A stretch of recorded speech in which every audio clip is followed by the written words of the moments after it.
मधुताई, ह्याच्यात बघ ना, मी बारीक दिसते ना. हो ग, तुला सांगू हा. तू आत्ताही बारीकच दिसतेस. हे बघ केवढी बारीक दिसतेस तू. खरं खरं ना. हे खरं सांगते मी तुला. हे तू पण बारीक झालीस हं आता. हो ना. छान मेंटेन झालीयस. मागे मंदाच्या लग्नात भेटली होतीस ना, तेव्हा मी तुला सांगणार होते, बाई आवर आता. मी आवरलं लगेच आणि मी तशीच बारीकच राहिले. छान बारीक झालीयस.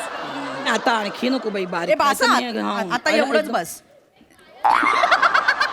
एवढी बारीक नको बाई.